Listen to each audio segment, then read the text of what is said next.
आप में जो शक्तियां हैं जो आपको भी पता नहीं है, वो बाहर आ सकती है। कहीं कहीं लोगों में कई प्रकार की एनर्जीज हैं, एक्स्ट्राऑर्डिनरी एनर्जीज हैं।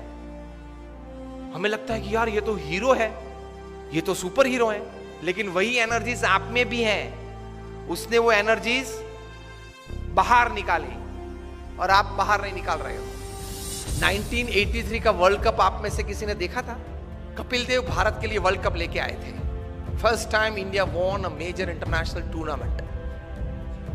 बड़ी खुशी थी पूरे देश में। हम लोग, I was in standard 9th at that time, तो मुझे अभी भी पता है कि हम कितने जोर शोर से ये खुशी मना रहे थे, सब बच्चे, youngsters, teenagers. Cricket was a fever in India and actually it became a more fever in India after Kapil Dev won the world cup for India. अभी भी वो दृश्य याद है, लॉर्ड्स की गैलरी में कपिल देव लेके खड़े थे। मुंबई में सम्मान हुआ, दिल्ली में सम्मान हुआ, बीसीसीआई ने बड़ा सम्मान किया।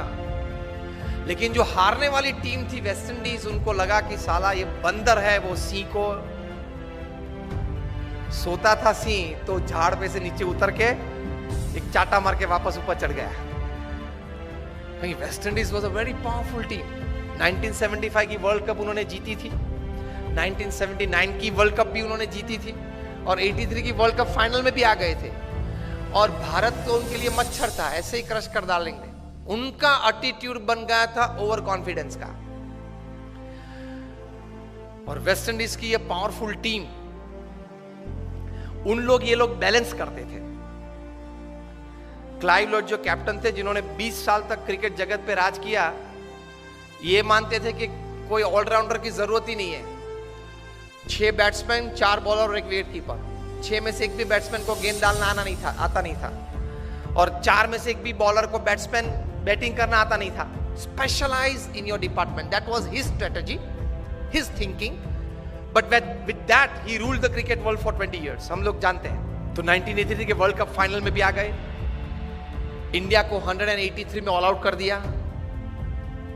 विव रिचर्ड्स ने 13 बॉल में 8 चौके मारे, रॉजर बिन्नी, कपिल देव और शिवलाल यादव को मिला के। इन 13 बॉल्स ही हिट 8 टू द फेंस। बहुत पावरफुल बैट्समैन थे विव रिचर्ड्स। तो हम लोग सबको तो लगा कि अब तो पूरा हो गया, यही पूरा कर देगा अभी 5-10 ओवर में। लेकिन एक मिसक्यूट शॉट उन्होंने मारा और कपिल देव जान लगा के दौड़े थे। अगर जिसने देखा होगा, अभी भी मैं जब बात कर रहा हूं तो I can see the video in front of me. वहां से अगर कैच ऊपर आता है तो कैच, बॉल देखते देखते अगर पीछे पड़ना तो पीछे दौड़ता है ना फील्डर गेंद को कैच करने के लिए। कपिल देव को लगा कि मैं पीछे दौड़ूंगा तो शायद पहुंच नहीं पाऊंगा, इसलिए घूम गए। बॉल पीछे से आ रहा था और इस ऐसा दौड़ते, which is very difficult, and that catch made the difference. 139 West Indies got all out, India won the world cup. So West Indies को तो बहुत अपमान लगा कि ये चूहे सब 11 इकट्ठे होके और सी को हरा गए। Immediately the West Indies cricket board contacted BCCI for a full series, 6 test and 6 one day internationals, and they came to India with their all powerful team. उसके पहले तो बी टीम आती थी भारत में, कभी क्लाइव लॉयड, विव रिचर्ड्स आए ही नहीं थे उसके पहले खेलने के लिए। ऑलविन कालीचरण और वे सब आते थे खेलने के लिए, बी टीम। क्लाइव लॉयड अपनी पूरी माइट के साथ आ गए और 6 वनडे इंटरनेशनल्स भारत को बहुत बुरी तरह से हराया। कहीं कहीं वनडे इंटरनेशनल्स तो 150 रन से हराया। बहुत क्रिटिसिज्म न्यूज़पेपर्स में आई कि अभी 1.5 महीने पहले जो वर्ल्ड चैंपियंस बने उनकी ये हालत। फिर तो टेस्ट सीरीज चालू हुई। फर्स्ट टेस्ट कानपुर 3.5 दिन में पूरी हो गई। Innings and 250 runs defeat to India. और उसमें मेलकम मार्शल ने 12 विकेट ली, 20 में से 12, उसमें से 8 clean bowled, and not a single person could hit a boundary to Malcolm Marshall. उस वक्त वे बहुत डेंजरस बॉलर थे। Used to bowl first bowler to cross 90 miles per hour में मेलकम मार्शल थे। और जब वे right arm round the wicket डालते थे तब वो अंपायर के पीछे ही दौड़ते थे। रनअप चालू करते अंपायर के पीछे दौड़, ताकि बैट्समैन को देखना पड़ता था कि कहां तक वो पहुंचा। बॉलर बैट में हाथ करके देखना पड़ता कि वो पहुंचा कहां था। एकदम अंपायर के पीछे से बाहर निकल के मेलकम मार्शल गेंद डालते थे। यूज्ड टू बोल स्लैंटिंग डिलीवरीज।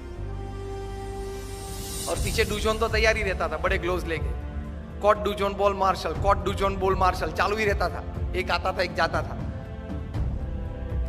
किसी को भी गलती से भी कट नहीं लगी कि स्लीप के ऊपर से गेंद चली जाए और थर्ड मैन पे एक बाउंड्री मिल जाए, ऐसा भी नहीं हुआ था।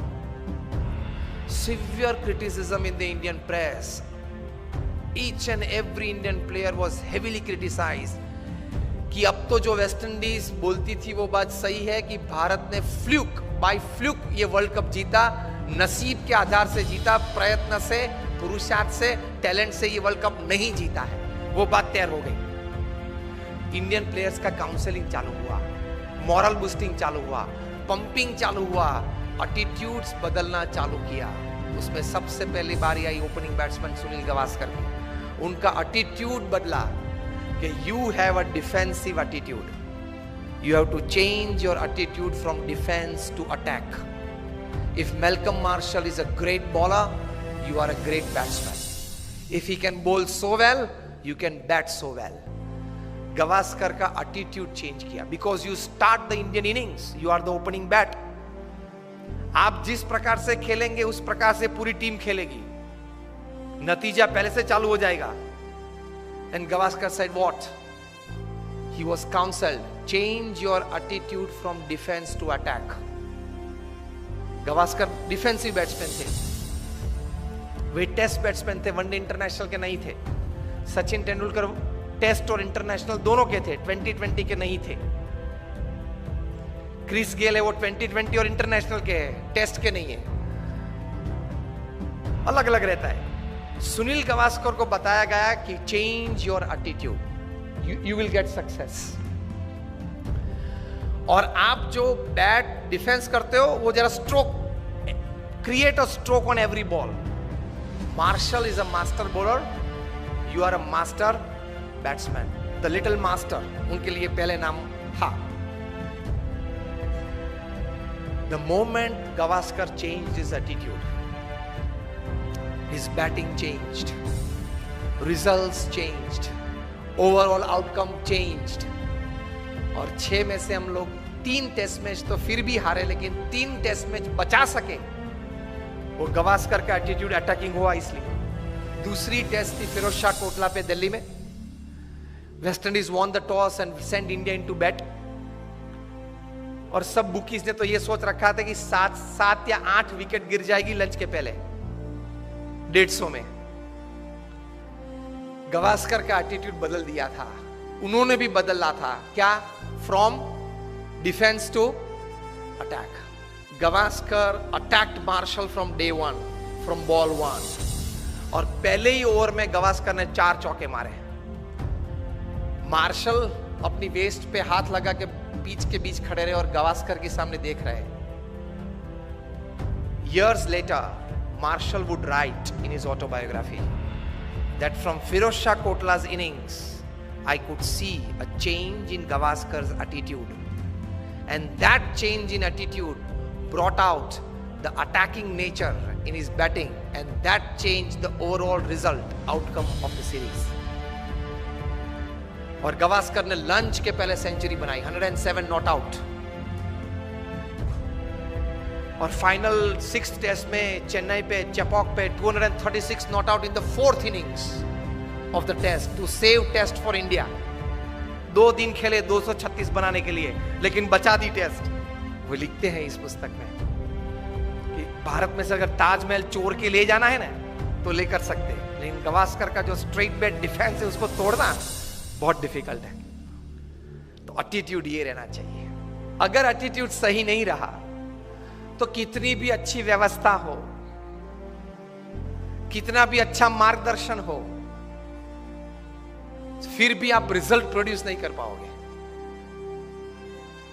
दुनिया भर के ट्रांसपोर्ट मिनिस्टर्स की एक मीटिंग थी लंदन में, ट्रैफिक रूल्स एंड रेगुलेशंस की चर्चा करनी थी, इंटरनेशनल स्टैंडर्डाइजेशन कुछ रूल्स एंड रेगुलेशंस का करना था। इसमें इटाली के ट्रांसपोर्ट मिनिस्टर को कुछ बात करनी थी। बात करने के लिए खड़े हुए बोले कि सी ट्रैफिक लाइट्स हमने सब शहर में रखी है, लेकिन कोई शहर में अच्छी व्यवस्था है, कोई शहर में अच्छी व्यवस्था नहीं हो पा रही है। सबने पूछा क्यों? रोम में इंस्ट्रक्शंस देखते हैं तो फॉलो करते हैं, नेपल्स में सजेशंस देख से। और जो हमारा माफिया टाउन है सिसिली, वहां people look at traffic lights like a Christmas decoration. लाल पीली अच्छी होती है, मजा आता है देखने में। व्यवस्था तो सब जगह पे थी। रोम में इंस्ट्रक्शंस देखते थे तो अच्छी व्यवस्था थी, नेपल्स में सजेशंस देखते थे तो चलता रहता था, और सिसिली में उसी क्रिसमस लाइट को दिवाली या क्रिसमस का डेकोरेशन देखते थे। लाल लाल पीली अच्छी होती है, मजा आता है देखने में। तो कोई व्यवस्था नहीं थी। व्यवस्थाएं सब एक प्रकार की हैं, रिसोर्सेज सब एक प्रकार के हैं, लेकिन नतीजा, रिजल्ट्स पीपल के एटीट्यूड से आते हैं। इतनी ताकत है एटीट्यूड में। व्यवस्थाएं तो थी, लेकिन परिणाम मिलते हैं या नहीं मिलते हैं एटीट्यूड्स पे डिपेंड करते हैं। तो एटीट्यूड्स में ये ताकत है।